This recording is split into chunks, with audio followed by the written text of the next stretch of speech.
Please find your table. Dinner service is about to begin.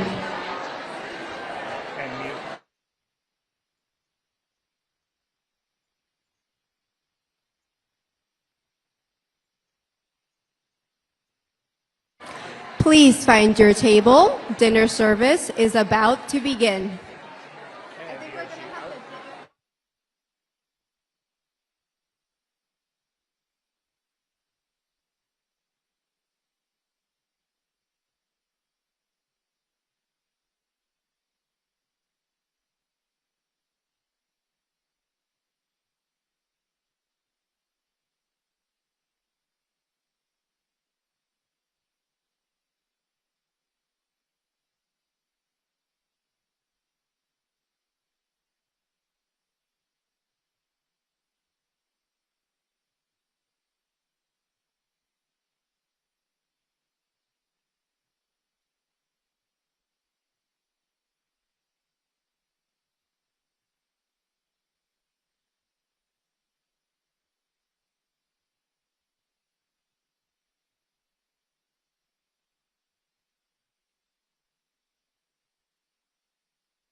the 7:15 start time. 7:15 start time? Please take your seats. Dinner service. Please take your seat. Our program is about to begin. Okay. Go. Please take your seats. Our program is about to begin. Live stream.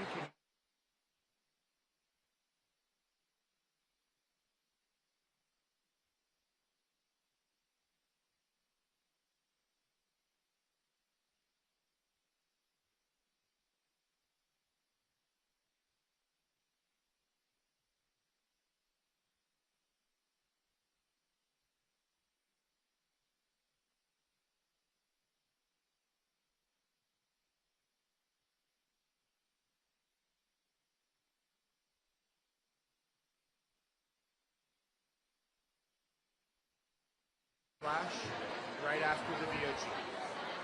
Please take your seats. Our program is about to begin.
Please welcome to the stage Host Committee Co-Chair Rashmi Yadav Maria.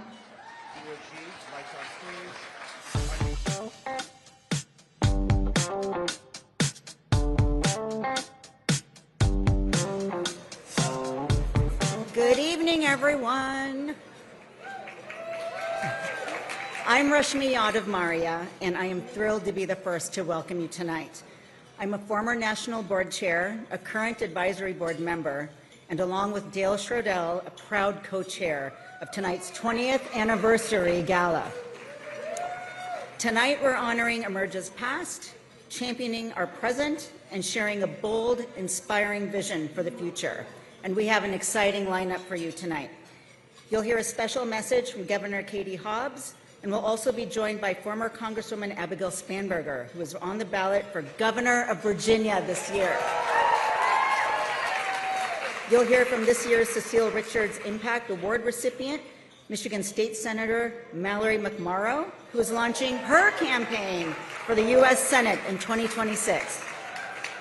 And we're proud to honor this year's Kamala Harris Trailblazer Award recipient, New Mexico State Senator Cindy Nava. We'll also spotlight two inspiring Emerge women running in special congressional elections this year, former Houston City Council member Amanda Edwards and Arizona's very own Deja Fox. And of course, we are going to hear from the original Emerge woman, Vice President Kamala Harris. Thank you so much for being here and for supporting Emerge. As many of you know, Emerge provides the training and powerful network that gives our alums the edge they need to win. So I would be remiss in my role as co-chair if I didn't mention that every single dollar we raise tonight will help Emerge train even more women at this critical moment in our history. So I hope you'll feel inspired. Listen to the lineup that we have. You're inspired already, right? We hope you'll feel inspired to give as generously as you can. So now it's my great honor to introduce our first amazing Emerge alum, Deb Holland, with a special recorded message. She wishes that she could have been here tonight, and she didn't want to miss the celebration, so she's done this amazing video for us. So here is Emerge alum, former Secretary of the Interior, and current New Mexico gubernatorial candidate, Deb Holland.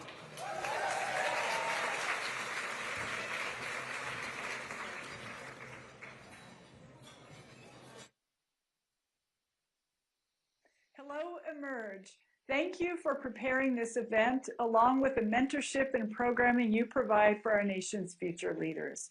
For over 20 years, Emerge has been a fierce fighter in the race for women to have leadership. You have supported and empowered us in positions ranging from the local school board to the U.S. Senate, and yes, even the President's cabinet. Through intensive training and educational programming, you have been able to create a network for future and current candidates to run knowing that they always have someone in their corner. I am an alum of the first Emerge New Mexico class. Little did I know that by going through the program, I would have the tools to break many state and national barriers that women have faced for generations. During my time, I gained the unparalleled knowledge and experience to help candidates and my own candidacy. This program truly empowered me, and I gained a network of fierce women who are all working to support each other. Since then, I've served in many positions, from chair of the New Mexico Democratic Party to U.S. Representative for my state's 1st Congressional District, all the way to serving as the U.S. Secretary of the Interior. Now I'm running to be the next governor of New Mexico. But it's not me. Emerge has helped flip New Mexico State House to blue and turn other state houses pink. And now a majority of the legislators elected in New Mexico are women. Emerge has truly changed the game. Their comprehensive curriculum not only offers support and campaign strategies, but they've gone the extra mile to ensure that they are partnering with local communities to understand what will and won't work. We've seen just how effective their efforts have been. I mean, look at everyone in this room. We're living in a world with the fruits of these labors, but the fight is not over. We women make up about half of the population of the United States, and yet we are underrepresented in all branches of government. We need democratic women, people in high places making decisions that include everyone, rather than the catering millionaires and billionaires who just want to make tax breaks for themselves. We need diverse voices vetting our choices. So I encourage you to run for office, represent your communities, lead the ladder down for those who come after you. Thank you again to those involved with the legacy of Emerge. Women have opened doors for themselves and others through this amazing network. Emerge understands the importance of creating pathways for women in politics while sustaining a culture of lifting as we climb. They have empowered thousands of women to lead, so thanks to all of you. Please welcome Host Committee Co-Chair Del Stradell.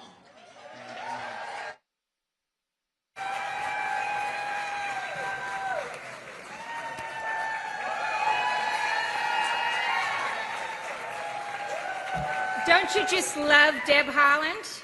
Just amazing. And it's so exciting that she's going to be the very first Native American woman that we've elected.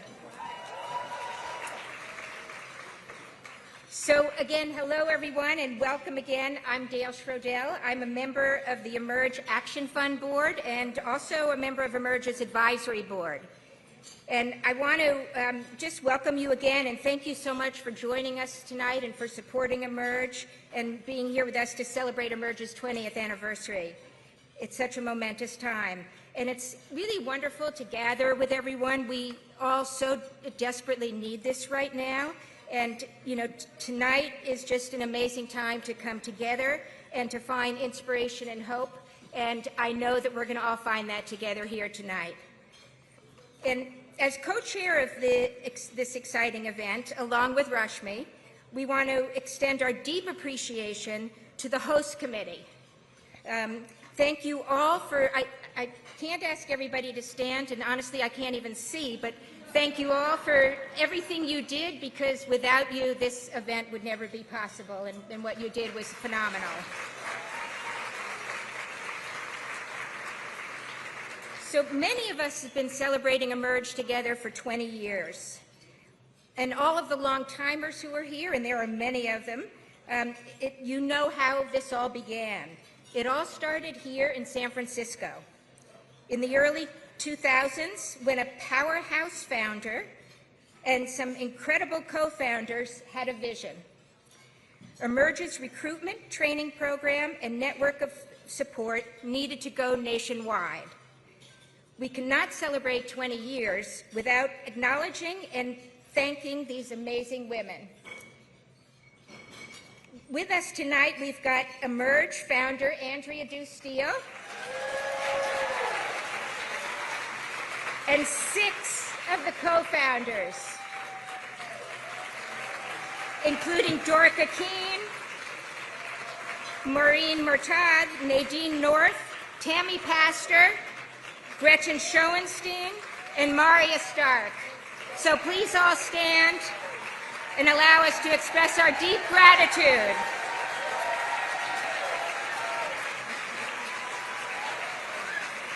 Thank you all so much for your incredible leadership. Your vision is of what was possible back then, and your hard work and dedication in bringing Emerge to life blazed the path that's led us to tonight. And we are so grateful for that, celebrating 20 years of building the largest network of women elected officials and candidates and transforming the face of government. And I have to add, we've only just begun. So tonight we're here to celebrate and to also look forward and power the next 20 years. As Emerge's biggest and most important fundraiser of the year, tonight's gala will help fuel our work ahead and allow us to continue to build the bench and make the greatest impact in elections this year, next year, and in the years to come beyond. Please keep in mind when Teresa Farrell, who is our inspiring auctioneer, when she takes the stage a little bit later, I'm hoping that everybody here will engage in a little bit of friendly competition tonight to make this Emerge's most successful event ever. And it is now my great honor to introduce you to Emerge's President and CEO, Ashanti Golar. Ashanti has been in the Emerge family since 2006, when Emerge Nevada was founded in her home state. She went from sitting on the Emerge Nevada Board of Directors to becoming the political director of Emerge in 2016. As political director, Ashanti expanded Emerge's strategy to include the South, seeing it as a fertile ground for Democrats. And what we have accomplished since Ashanti became president of Emerge in 2020 is just nothing short of remarkable. Ashanti led the organization in pivoting to center women of the new American majority in this work. Black, brown, and indigenous women, women of color, LGBTQ+ women, young and unmarried women. A political force for winning elections and for ensuring equal representation in government. This is why we're all gathered here tonight, to honor our past, celebrate our present, and to commit to our future. And the extraordinary woman who will lead us to the future is Ashanti Golar.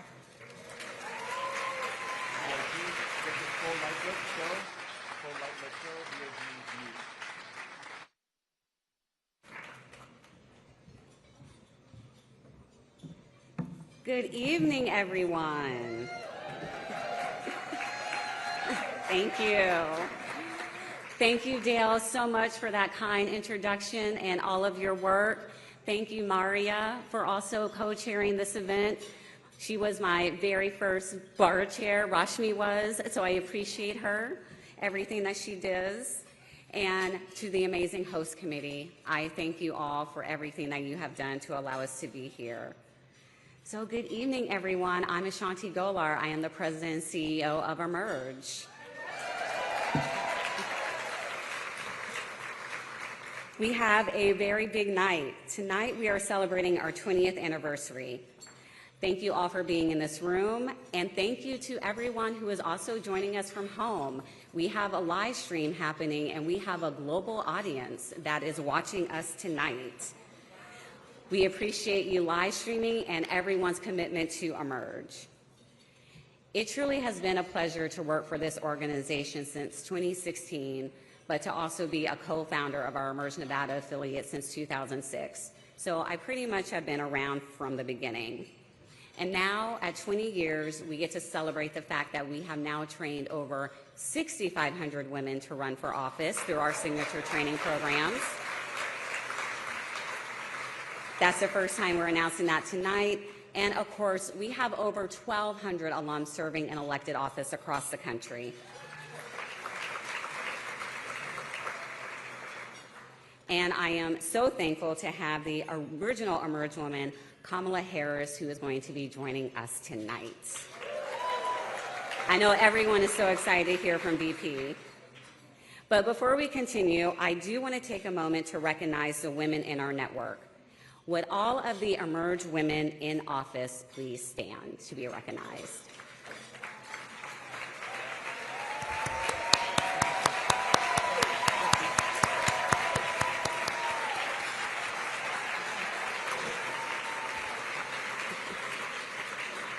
And of course, with them standing, I would like to recognize that we have our highest ranking California alum in the room. Lieutenant Governor Eleni Kounalakis is here with us tonight.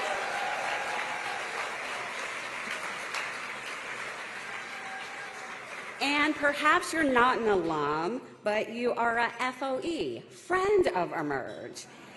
And I am looking at former Congresswoman Katie Porter, and of course,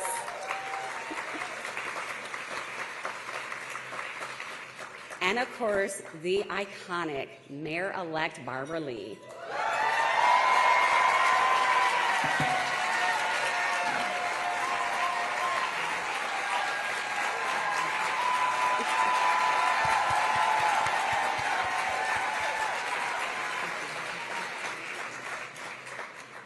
And I really appreciate him being here tonight. Our new DNC chairman, Ken Martin, is joining us.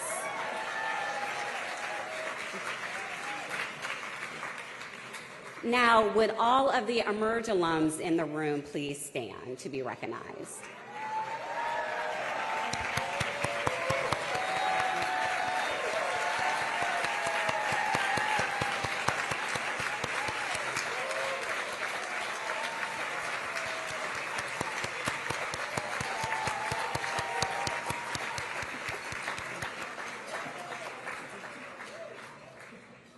To our national board leadership, you have allowed us to usher in a new era of Emerge where we center women of the new American majority, and I am thankful for your support every day. With the Emerge National Board members, please stand to be recognized.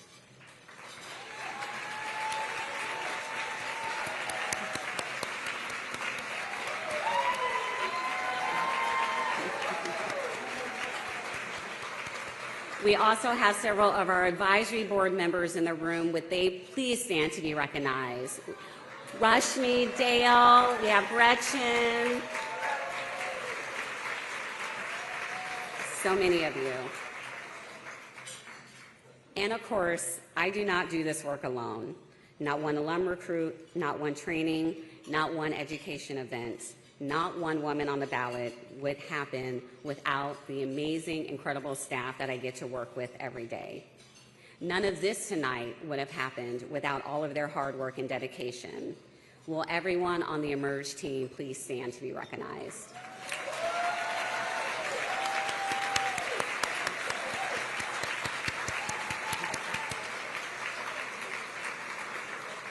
And with that, I would like to take a moment to recognize our longest-serving Emerge employee, our Chief Operating Officer, who is celebrating 15 years at Emerge, Alicia Woodward Burleson.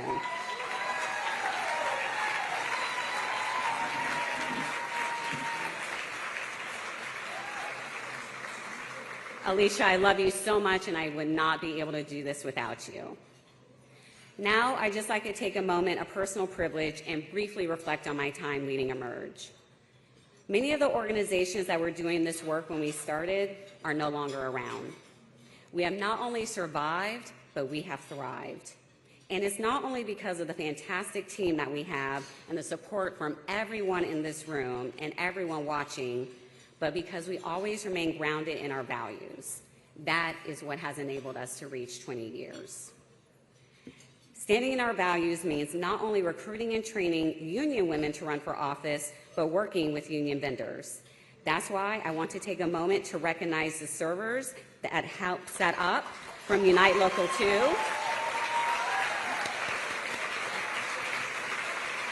and the AV and stage from Stagehands Local 16. Let's give them all a big round of applause.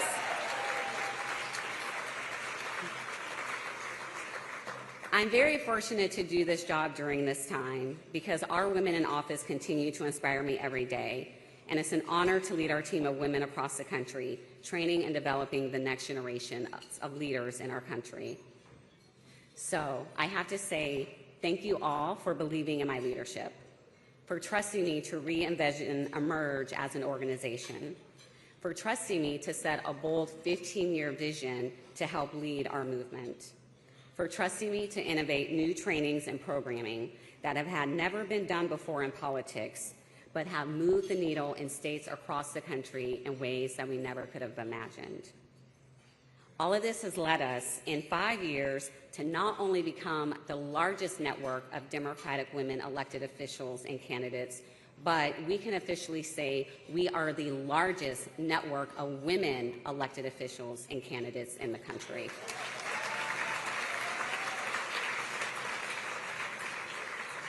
Now, I am excited to introduce our first conversation of the night. You're going to hear from some of our great Emerge women. Please welcome to the stage to join me, Emerge Virginia alum, former Congresswoman, and candidate for Virginia Governor, Abigail Spanberger.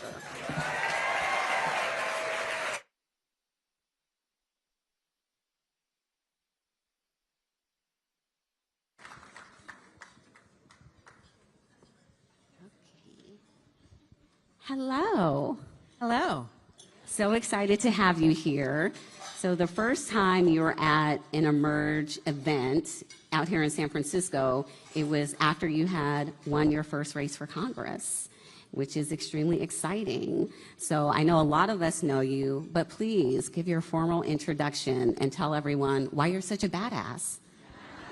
Well, and I think for that event, Deb Holland and Lauren Underwood and Kim Schreier. We had Lucy part of McBath, Deb Holland. You're part of the original Emerge caucus in Congress, which was 5 back in 2018 and now is 13 in 2025. Well, so I first found out about Emerge because of my mother. So my mother did one of the first Emerge classes in Virginia, the consummate advocate. My mother was focused on a wide array of issues and priorities and did Emerge, ultimately ran for school board in Virginia. Did not win, but set a good example. And so it was fun for a time to see my yard signs with my mom's name on it. And at the time, I was a CIA officer. I was undercover in that role. Never occurred to me that I would someday potentially run for office. But after I left CIA, we moved back home to Virginia, and I had begun doing advocacy with Moms Demand Action. And my mother kept saying, "You should do Emerge, you should do Emerge." And everywhere I went, "This is my Emerge sister, this is my Emerge sister." And so in the fall of 2016, I thought I would potentially apply for Emerge. And what I think is so spectacular about Emerge is it's, based in your state. So Emerge Virginia is a network of women in Virginia. And so I started the application, and then I thought, no, I'm busy, and my kids are little, and I don't think so. And I started it, and then I stopped. And then the election happened, and there was this email that went out. I don't know if it was just all of us who had started applications and not finished, and said, "We've extended the deadline." And I think I rage applied. And I was accepted into the class, and even at that time, my whole thought process was, this will help me, as somebody who'd previously been under the Hatch Act and wasn't necessarily super comfortable in the political space, thought this will help me with the advocacy that I believe in. And applied to the program, was accepted, started.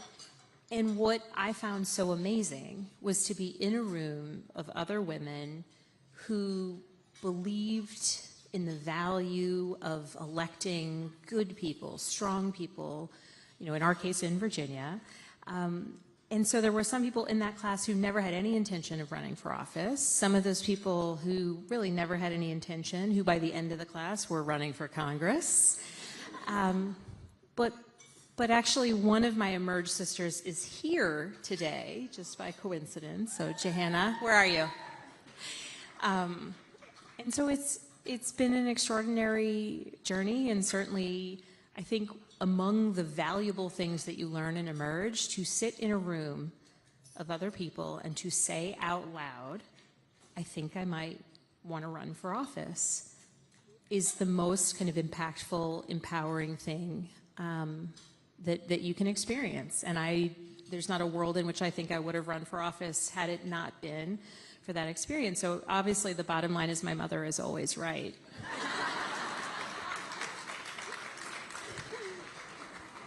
So from Congress to governor, your race is this year, and congratulations, because you just secured the Democratic nomination, so it's official.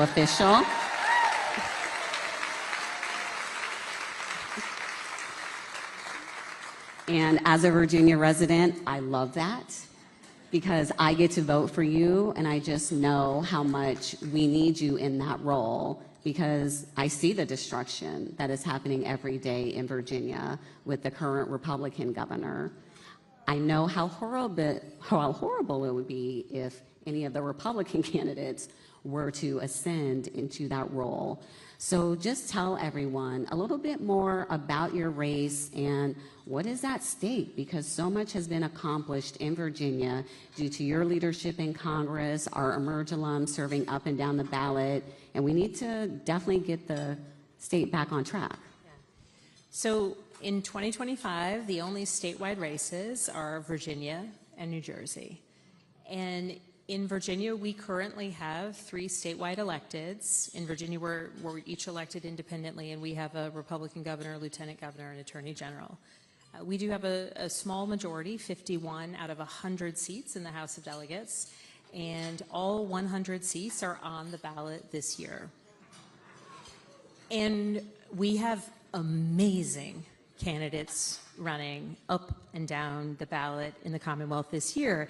And so what's at stake is frankly everything, right? When I first started running for governor, my focus was on affordability, endeavoring to lower costs, contending with the housing and the healthcare affordability crisis, endeavoring to put Virginia on the path towards having the best public education system in the country, and recognizing the continuous attack on our rights, certainly across the country, but the need to protect them in the Commonwealth. Now you add all of those individual issue areas to the reality that Virginia is home to more than 320,000 federal employees. Our very economy is under attack, and we need a governor who's going to stand up for Virginians, their livelihood, the service that they render to our country.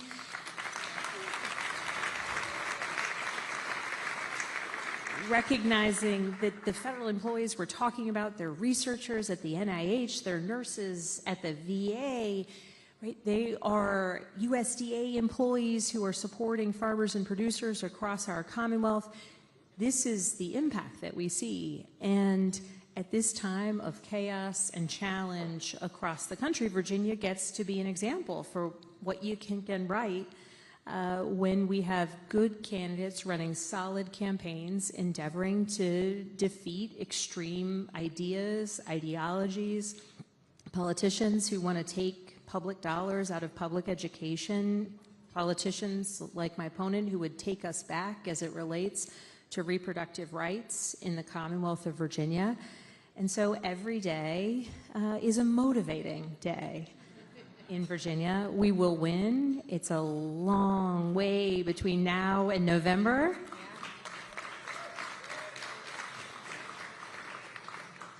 But we're clear-eyed about the challenge before us, and I know that we can and we will flip the governorship, the lieutenant governorship, the attorney general.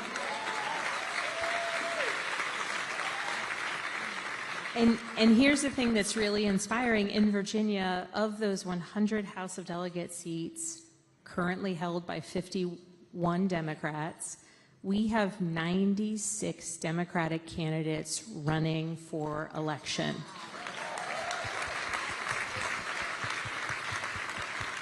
In the bluest of the blue, in the reddest of the red, and everywhere in between, we have people who are standing up, who want to represent their communities, who recognize that this year is the year that across the Commonwealth of Virginia, it's the year to stand up for the policies and the people of our Commonwealth. And I know that we will do right, certainly by Virginians, but we will make an extraordinary example that I hope other states will follow in 2026.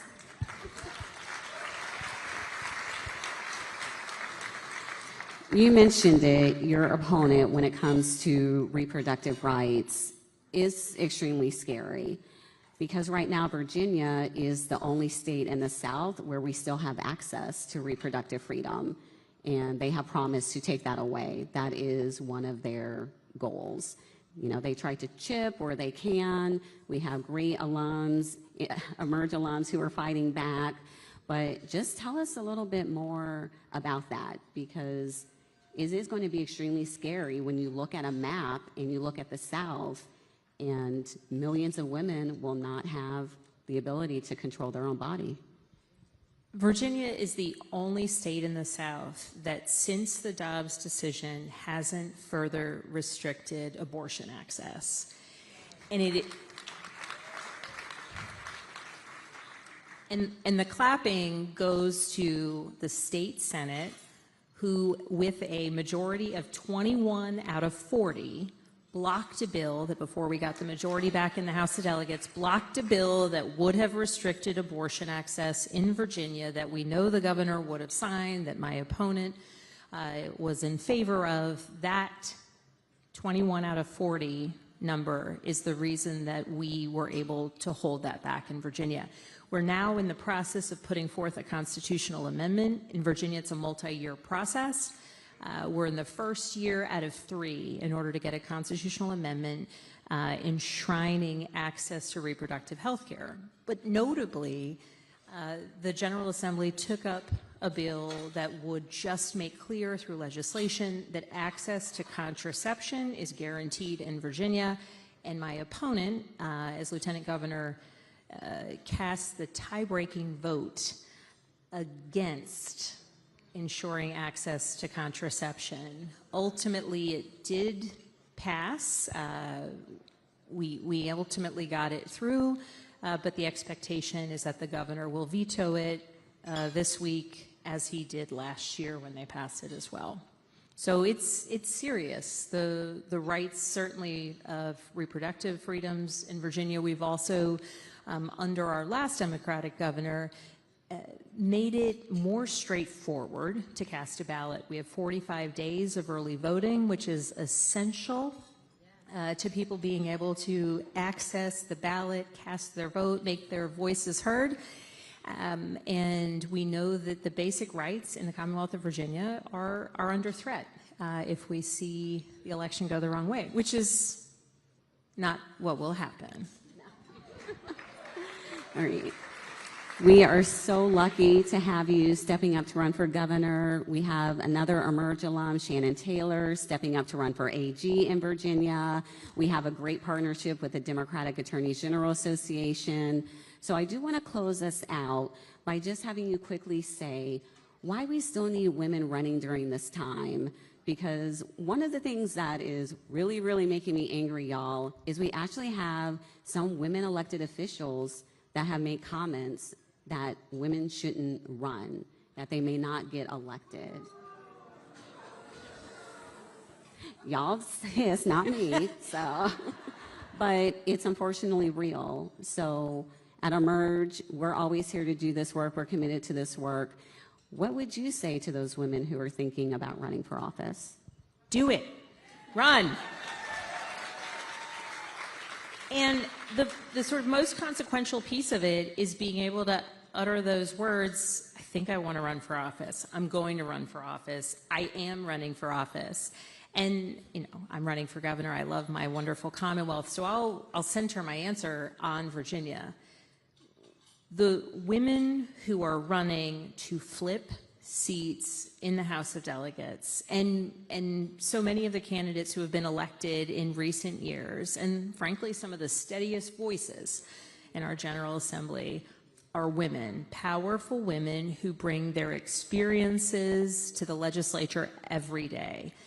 And in 2025, I'll just name a couple. Kimberly Pope Adams is a woman who ran for the House of Delegates and lost by, I believe it was 53 votes in 2023. She's an unbelievable candidate. She's a single mom. She is an auditor and gives this incredible speech that makes me feel like, oh my gosh, we need auditors in the General Assembly. Lily Franklin, who is running in Southwest Virginia, who, when she ran in 2023, frankly speaking, lots of people said she's too young, it's a red area, no way will she win. And I went and campaigned with her a ton, and I was telling everyone, this woman can win, because she brought energy, urgency, and passion to the community that she was of and the community she wanted to serve. And in the end, she came up 183 votes short.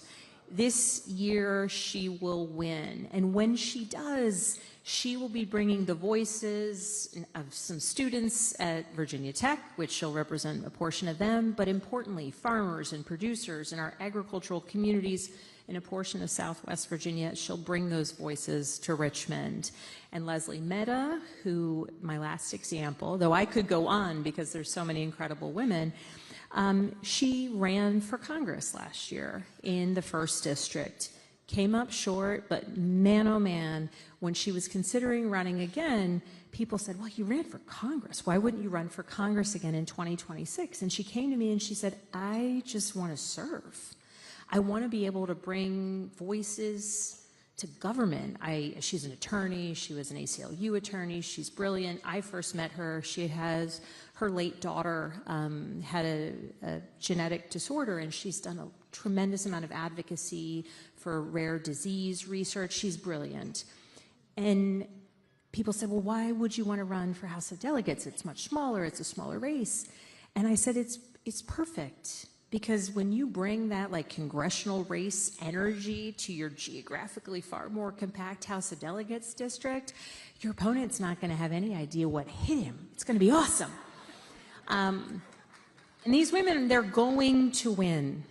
And frankly, when kids, and not just little girls, when kids come to Richmond and they look at our General Assembly already, on the Democratic side of the aisle, they see who they can be. They see it. And so anyone thinking about running, just do it. And frankly, recognize that when you win, it's actually the fact that you may not fit the usual mold that will be your strength in governing. Thank you so much for everything that you do. Thank you for being here.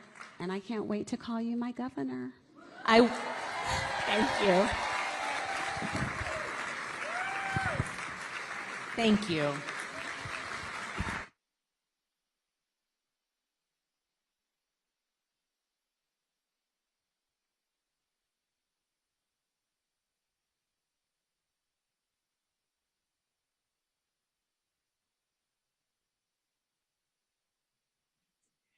Good evening, everyone.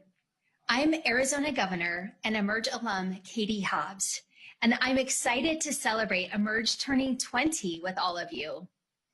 Since its founding, Emerge has been on the front lines of transforming our elected offices by creating a network of sisterhood for Democratic women and inspiring the next generation of leaders. I was recruited into the inaugural class of Emerge Arizona, where I realized that if you can't change policy, you have to change the people making the policy. I started volunteering for local campaigns. I became active in my local Democratic Party, and I knocked on hundreds of doors in my community. That experience with Emerge gave me the confidence and tools to launch my own campaign for the Arizona State Legislature. In 2010, I ran for the State House, and I won. Since then, I haven't lost an election, and I haven't stopped fighting for Arizonans, as Minority Leader in the State Senate, as Secretary of State, and now as Governor. I'm so proud of how much we've accomplished for everyday Arizonans in the last 2.5 years, from canceling $2 billion in medical debt for over 1 million Arizonans, to providing down payment assistance so that more Arizonans can live the American dream and buy their first homes, to protecting reproductive freedom from extremists by repealing the dangerous 1864 abortion ban and enshrining abortion rights into the Arizona Constitution. Working together, there's nothing women in power can't do. So congratulations to Emerge. And thank you so much for all of you watching tonight who support this organization. Without you, Emerge Women in Office couldn't do what we do. Here's to another powerful 20 years. Go. Please welcome Emerge Board Member Gretchen Sisson. Hello, everyone. My name is Gretchen Sisson, and I am a proud Emerge board member, an author, an abortion researcher, and a friend and mentee of the incomparable Cecile Richards.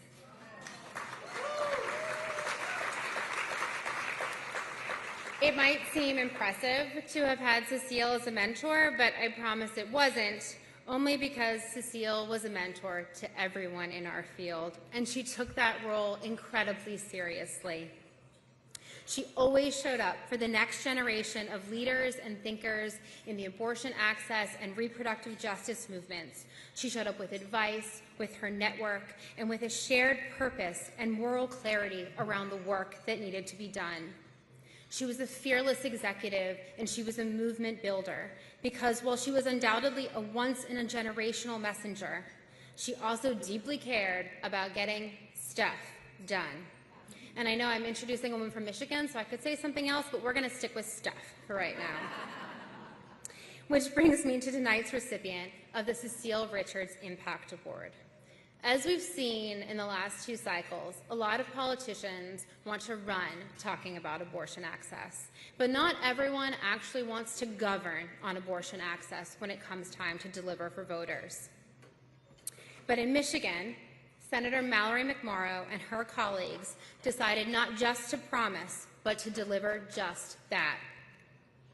After Michiganders passed a ballot initiative to protect abortion access, the Senate followed that up with the Reproductive Health Act that repealed the 1831 abortion ban, repealed the targeted regulation of abortion provider laws.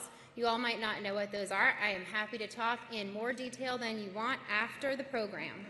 They repealed a law that forced patients to buy a separate insurance rider to access abortion care, and they ensured that students in their public university had access to accurate reproductive health information. These are the types of policies that not only make reproductive choice possible, but make abortion access real. And these are the type of policies that Americans need, implemented by the leaders they deserve, and they are the policies that Mallory McMorrow is going to fight for at every level of office. Mallory, I'm so proud to present you with the Cecile Richards Impact Award, and I know Cecile will be very proud to have you receive it. Thank you so much for fighting for us.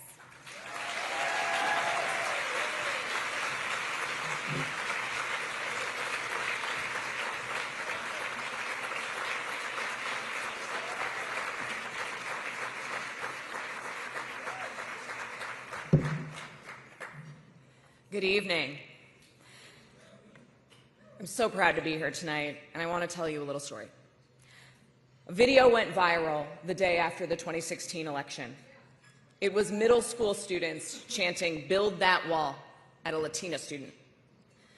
They were slamming on the tables and yelling. That was at Royal Oak Middle School, which was my polling place the day before, where I stood in line hoping to end Trump's hopefully brief journey into politics by electing our first woman president. Then, when that didn't happen, I did the only logical thing I could think to do up next. I Googled how to run for office.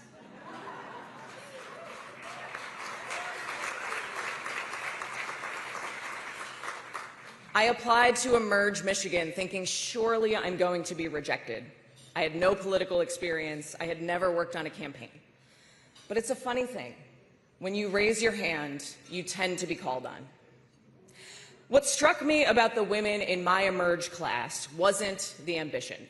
Not one said, "I was born to be in it."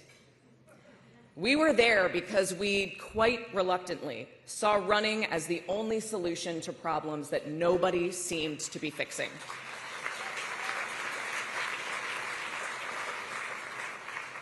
A black woman in her 70s from Detroit said she'd lived through the '67 riots and had never seen things as bad as they were today. A child care center director watched as women were demoralized and resources were cut. A scientist was horrified by the anti-science, anti-fact rhetoric coming from politicians like Donald Trump. And as for me, I wanted to believe in an American dream where decency matters, where everyone feels seen and heard, where our creativity and hard work mean that we are limitless. An American dream in stark contrast to the American nightmare unfolding that celebrated lifting some up by tearing others down. In 2018, I took on a Republican incumbent whose father had served in Congress for 16 years and who had won his last election by 16 points. With an all-woman team, we beat him by 4 points.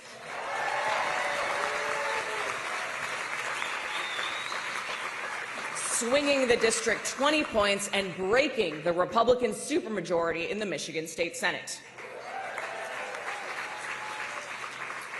Then in 2022, after a floor speech of mine went viral, I raised millions of dollars for other candidates running for state senate, and we helped flip the state senate for the first time since 1984. And when we took that power, we weren't afraid to use it. We got to work, repealing Michigan's 1931.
To do, and is what we've been doing for 20 years.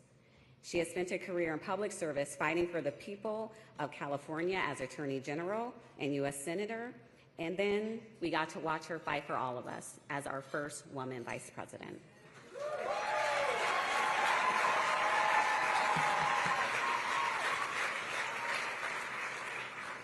I think we all know who I'm talking about.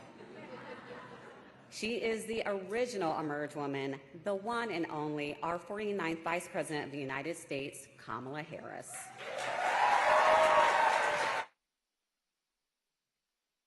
Just a moment. I'm glad y'all are excited a little bit more. So we do have something in the network right now. You know what? Madam VP, they don't want to hear from me. They want you. Come on out.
To be home, and thank you all. Thank you. Oh, in 20 years, Andrea. My goodness. I mean, your babies are grown. Good evening, everyone. Thank you for supporting Emerge. Thank you for supporting Emerge. It is so wonderful to be home and to be back with all the leaders who are here, and to celebrate this extraordinary organization. which is an organization of so many exceptional leaders, those who found the courage to run for office and those who support them. Emerge, I will say something you know. Throughout my entire career and life, I have always believed in the ideals of our nation. The ideals reflected in the Declaration of Independence, that all are created equal and endowed by our Creator with certain inalienable rights. Ideals advanced and affirmed by the service and sacrifice of generations of patriots. The ideals that ground the Constitution of the United States, that here in our country, power ultimately lies not with the wealthy or well-connected, but with all of us, with we the people.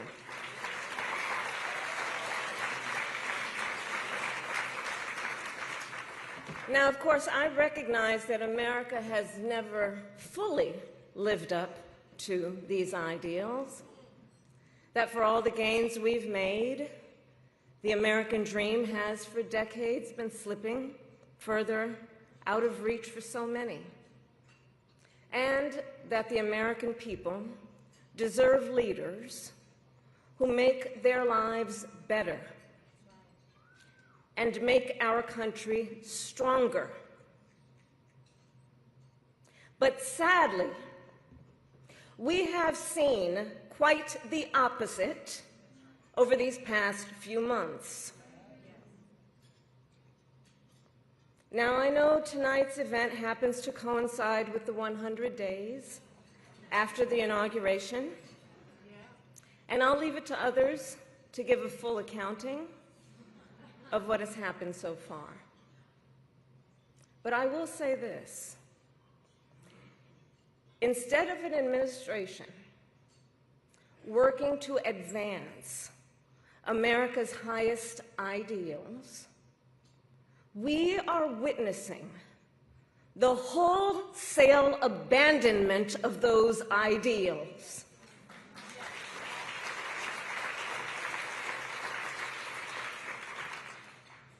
And what we are also seeing in these last 14 weeks is Americans using their voice and showing their courage. We all know President Trump and his administration and their allies are counting on the notion that fear can be contagious. They are counting on the notion that if they make some people afraid, it will have a chilling effect on others. But what they're overlooking, what they have overlooked, is that fear is not the only thing that's contagious. Courage is contagious.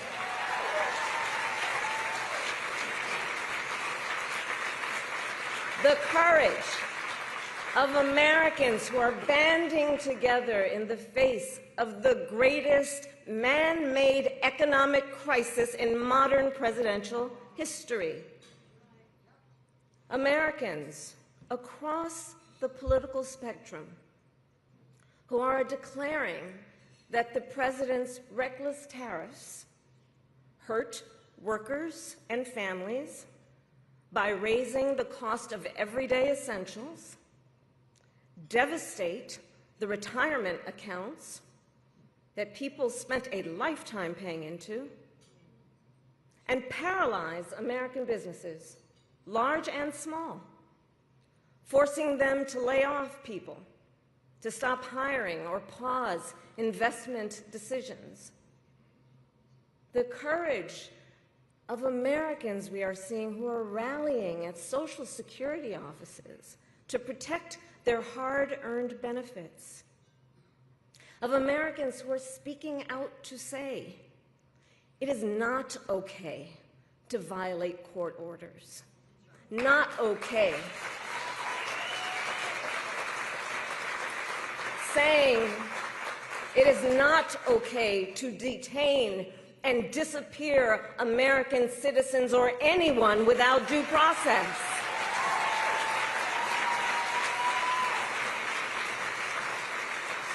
The courage of judges to uphold the rule of law in the face of those who would jail them. Of universities that are defying unconstitutional demands that threaten the pursuit of truth and academic independence.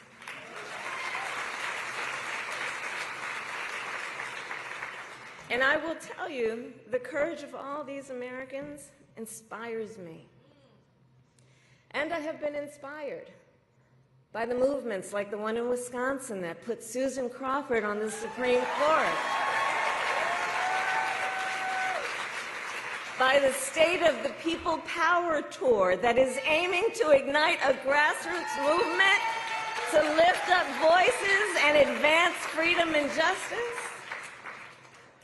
and by leaders across the spectrum, including congressional leaders like Cory Booker, Chris Van Hollen, Chris Murphy, Jasmine Crockett, Maxwell Frost, AOC, and Bernie Sanders.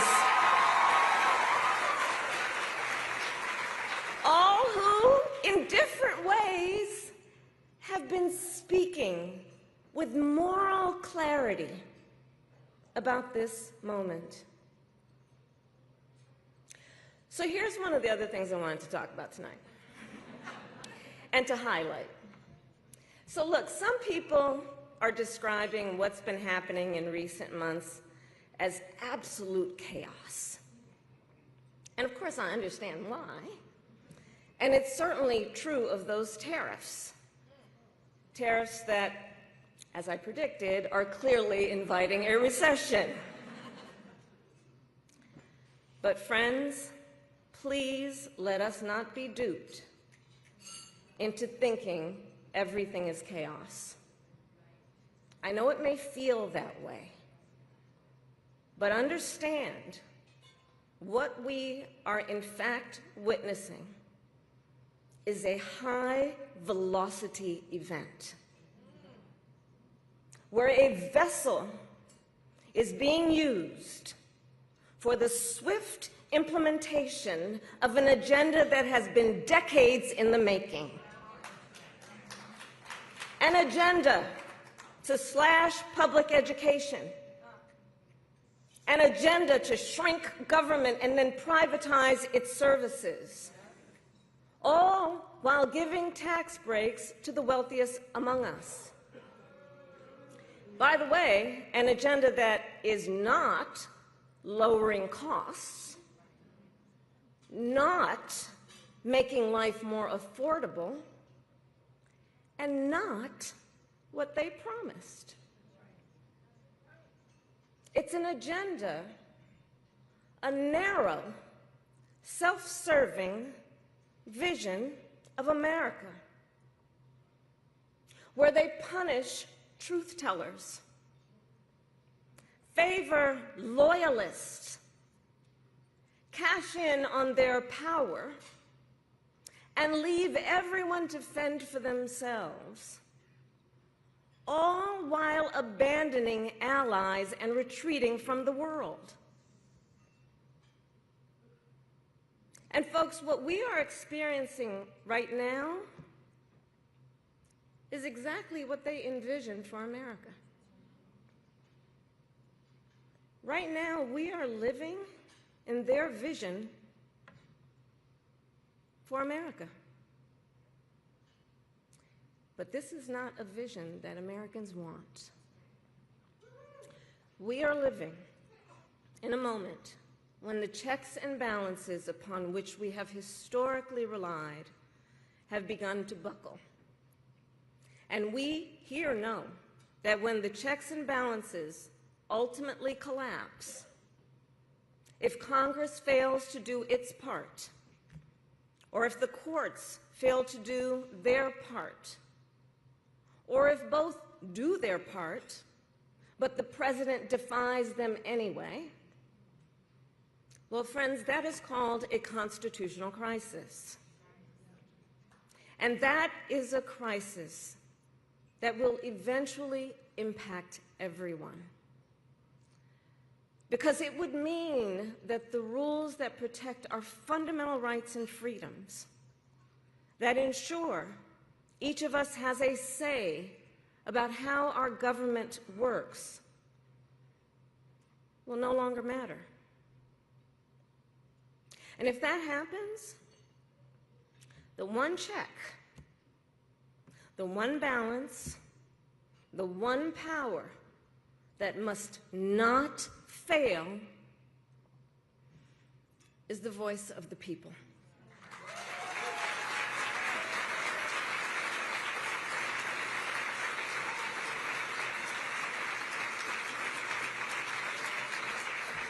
And look, right now I know a lot of folks are wondering what's going to guide us through this moment. How are we all going to figure out how to chart the course?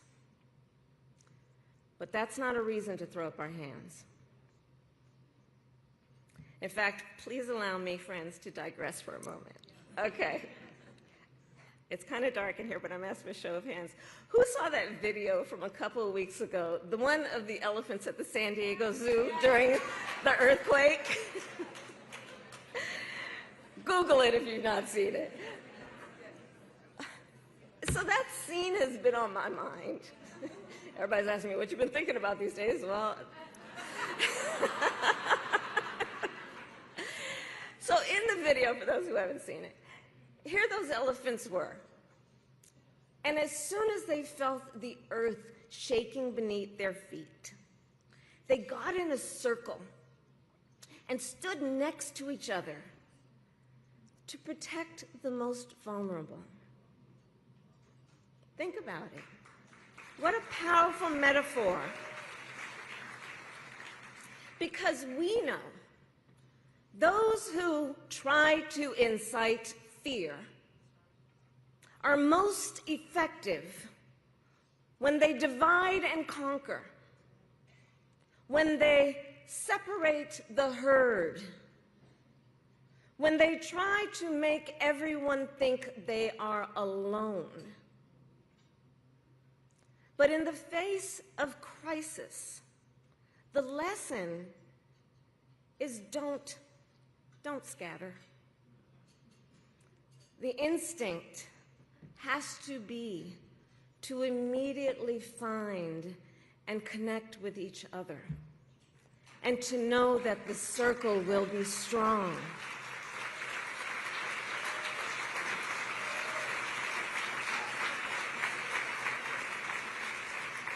So I'll end with this. I am not here tonight to offer all the answers, but I am here to say this.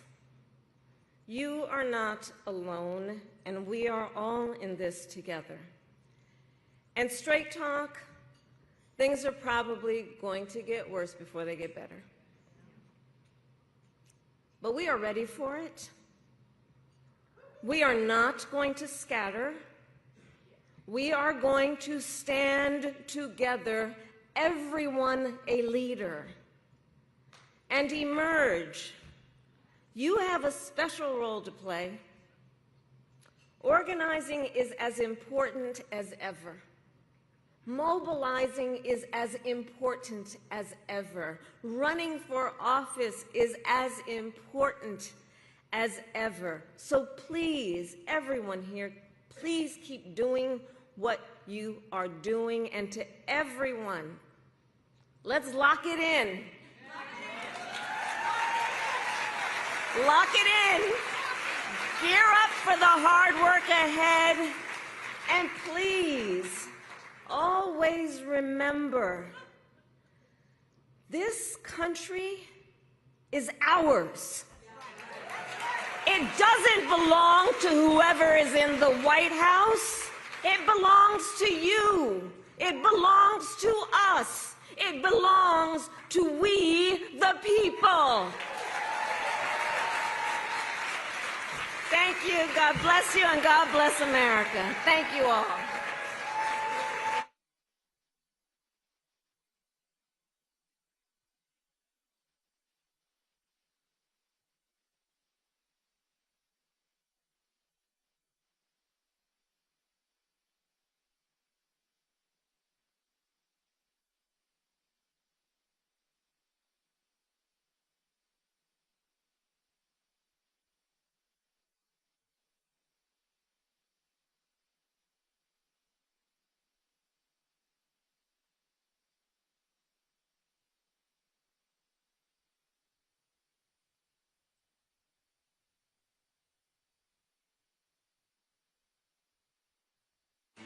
In 2016, women woke up to the fact that it was going to take more than voting to elect the first woman president and have women leaders at all levels of government. And Emerge was ready. After the election, our organization saw incredible growth. Women came to us from every walk of life and every state in the country wanting to learn how to run for office. Our organization rose to the occasion. In the next few years, we grew from 16 to 27 states.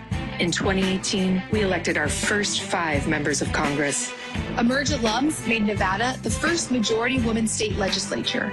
We flipped Colorado, Maine, and Connecticut in 2018, and Virginia in 2019. We elected Emerge's first woman governor in Guam, showing the reach of our network. Then the world stopped. The coronavirus forcing millions more Americans into virtual lockdown. And we had to pivot. But Emerge was ready. We were the first organization to come out with campaigning through crisis. We showed women how to win campaigns, despite social distancing and stay-at-home orders. And Emerge grew. From 2020 to 2024, Emerge grew our network by thousands of women. We tripled the number of alums in office. Our congressional caucus grew even more. Emerge women made even more state legislative chambers majority woman. We elected our second woman governor. We launched innovative new trainings, including our award-winning program for women who want to run for judge, Gavel In, and Seated Together, our program for Black women elected officials who want to run for higher office. Donald Trump has been elected president. Mass layoffs of federal workers, the largest deportation program in American history. Massive tariff hikes. But Emerge is ready. Emerge is ready. Emerge is ready.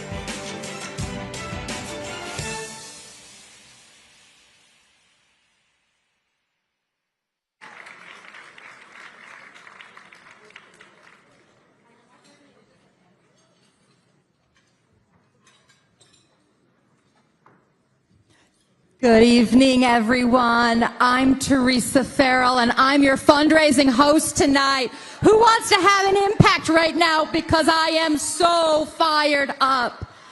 Thank you so much, Vice President Harris. Thank you, every speaker up here tonight, and thank you to everyone here in this room. I can think of few things that take more courage than putting your name on the ballot. Thank you to the women who do and the women who lift those women up. Thank you.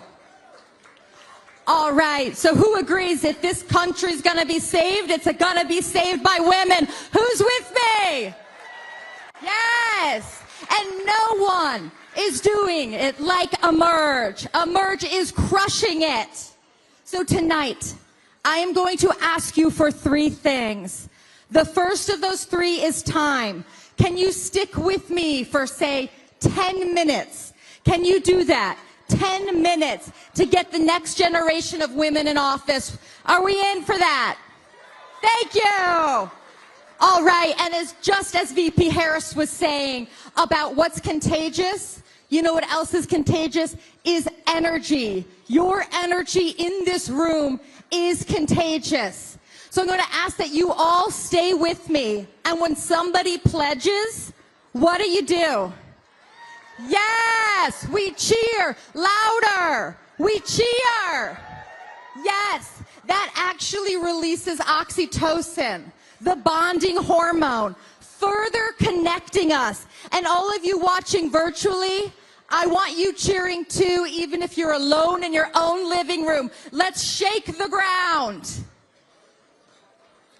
The third thing I will be asking you all for is money. Yes, because money moves power. Emerge is funded almost entirely by individuals, just like you and me. So hear me when I say it takes all of us. Every single gift matters. All right, you were all given a paddle when you came in. Can you find that paddle? Let's get to it. Find that paddle, please. Everyone get your paddle and wave it at me, please. All right, I'm seeing those paddles. Those are beautiful. Great. Okay, I still need some more paddles over here. Please find those paddles. I need more paddles. We're going for 100% participation. That's everyone at every table. Please find your paddle. This is how you can pledge. This is how we have an impact. Every paddle, shake it at me. Every table, please. That includes everyone. Wave those paddles. Yes. This is a historic evening. It's our first ever evening gala. We're surrounded by past, current, and future congresswomen, governors, judges, secretaries of state, and even a vice president. How about a photo? Yes, so get those paddles back up. I'm going to count to 3, and when we get to 3, we're going to hold the paddles up and shout, "Emerge Women." Let's go. Hold them up. 1, 2, 3. Emerge Women! Yes! Now I see you. Beautiful. Thank you so much. Okay, we have a super generous $100,000 match in our room here tonight. It's not being released to us until we cross $150,000. Do you think we can do that? Yeah, I think so too. But take a serious moment. I'm pumped, but let's take a serious moment. Everyone stay with me, please. This is really serious and a serious time. And we all came into this room tonight with a number in our head. I'm going to ask each and every one of you if you can stretch beyond that. If you can go a little bit further tonight. And yes, that stretch might hurt a little, but come November, it will feel so, so good. And if we all do that, we can change the face of this country.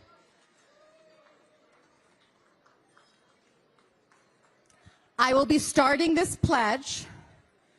When you hear an amount that you can make a contribution at, please raise that paddle until I call out your number and I see you in this room. Are we ready? Are we ready to make a huge splash for Emerge? I will be starting at $25,000, but before I do, I want to see if there is a hero in this room tonight who could make a pledge tonight beyond $25,000. Is there anyone here who can raise their paddle beyond the $25,000 mark? Is there anyone here who can put that paddle up high for me? Do I see a paddle? I see a paddle! Hold that paddle high, please. Hold that paddle high. Will you please hold that paddle so I can say your number? Thank you, 456. Thank you, 456. What amount are you able to do, 456? I'm coming back there. This is a pledge beyond $25,000. What are you able to pledge tonight? We're making this happen. What number are you able to do? Listen, we're at Blue. We're here to make this possible. Great. Okay. Fantastic. Thank you. Let's keep going. Let's keep going. I'm now at my $25,000 level. Who here tonight can raise their paddle for $25,000? Thank you. 219. Thank you so much. 219. Thank you. That's $25,000. It costs about $50,000 for a boot camp. We're halfway to a boot camp. Anyone else? $25,000. Thank you so much. Let's go to $20,000 in honor of our 20th anniversary. Who here tonight? I see a $20,000. 172. Thank you. 172. Anyone else tonight? $20,000. Is there anyone else here tonight who would like to raise that paddle at $20,000? Thank you guys so much. I'm moving to my next level of $10,000. This reaches 200 more women from the new American majority, Black, Brown, Indigenous, LGBTQ+, and young women whose voices have been left out for far too long. Who's with me on that? And who can raise a 10,000 paddle? Beautiful! I'm seeing paddles. 237. Thank you, 237. Keep yours up. 239. 239. 317. Thank you, 317. 416. Thank you, 416. Over here, 132. Thank you, 132. 289. Thank you, 289. Woo! 178. Thank you, 178. Can anyone else go in at $10,000? That was beautiful. Let's keep going. $5,000. Let's expand our national training programs to support more women. 117. Thank you.